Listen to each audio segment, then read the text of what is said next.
ఏదో అనుకున్నాను కానండి, అమ్మో మామూలు విషయం కాదు, చాలా గొప్ప. ధనుష్ గారు తమిళ హీరో అయినా సరే మన టాలీవుడ్ లో ఆయనకి ఫాలోయింగ్ బానే ఉంటుంది కాబట్టే సార్ కుబేరా తర్వాత ఇప్పుడు కర్రతో వచ్చారు. మధ్యలో ఇడ్లీ కొట్టుతో మనల్ని పలకరించిన ఇప్పుడు బ్యాంకులు కొడుతూ వచ్చారు.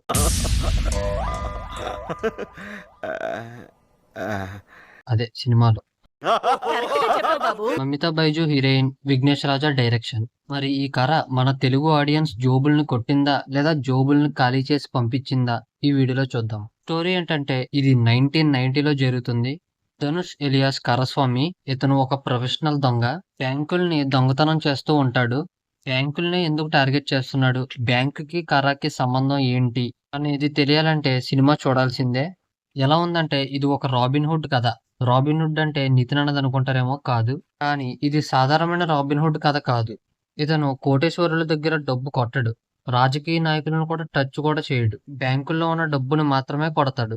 ఈ డైరెక్టర్ విఘ్నేష్ రాజా మాత్రం రాబిన్ హుడ్ ఫీల్ అయితే ఇచ్చారు. కానీ మధ్యలో ఫాదర్ సన్ ఎమోషన్ అయితే పెట్టారు.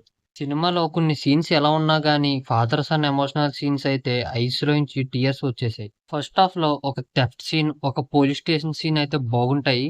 కానీ తర్వాత హీరో హీరోయిన్ నుంచి వచ్చే సీన్స్ అయితే కొంచెం స్లో అనిపిస్తాయి. ఇంకా ఇంటర్వెల్ అయితే కూడా బాగుంది. సెకండ్ హాఫ్ లో మాత్రం bank robbery scenes, investigation scenes thrill feel అయితే ఇచ్చాయి. ప్రతిసారి ధనుష్ బ్యాంక్ లోకి వెళ్ళినప్పుడు ఈసారి ఎలా బయటపడతాడు అనే క్యూరియాసిటీ అయితే వచ్చింది.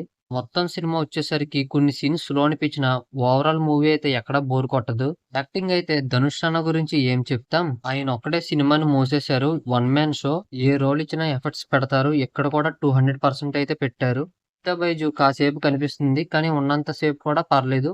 కెఎస్ రవికుమార్ గారు ఫాదర్ రోల్ అయితే బాధ పెడుతుంది మావా. ఇందాకే చెప్పాను కదా ఐస్ నుంచి టీయర్స్ వచ్చేసాయని. నాకే కాదు మీరు చూసినా సరే వస్తాయి. ఇంకా సూరజ్, కరుణాస్, జైరామ్ అందరూ వాళ్ళకి ఇచ్చిన రోల్స్ లో బ్యాలెన్స్ చేశారు. టెక్నికల్ గా అయితే జీవి ప్రకాష్ గారి మ్యూజిక్ బాగుంది. బీజిఎం అయితే మెయిన్ హైలైట్ అసలు మూవీకి. సినిమాటోగ్రఫీ కూడా సూపర్. తెలుగు డబ్బింగ్ కూడా చాలా బాగా కుదిరింది. తెలుగు సినిమాలా అనిపిస్తది. ఎడిటింగ్ కూడా పర్వాలేదు. ప్రొడక్షన్ వాల్యూస్ కూడా చాలా హైగా ఉన్నాయి. మొత్తం మీద కర robin hood plus emotional drama plus heist mix చేశారు. ధనుష్ అన్న ఫ్యాన్స్ కి అలాగే ఎమోషనల్ మూవీస్ ఇష్టమైన వాళ్ళకి ఒకసారి చూడొచ్చు. టోటల్ గా ఈ మూవీకి నేను ఇస్తున్న గ్రేడ్ బి గ్రేడ్. వీడియో నచ్చితే లైక్ చేయండి, షేర్ చేయండి. మరి మీ బ్యాంక్ లో ఉన్న డబ్బులు కూడా బాగున్న సినిమాలకి సాటిస్ఫై చేపిస్తా, బాలేని సినిమాలకి సేవ్ చేపిస్తా. అందుకనే సబ్స్క్రైబ్ చేసుకోవడం అస్సలు మర్చిపోకండి. చాలు చాలు చాలు, ఈ మాత్రం చాలు.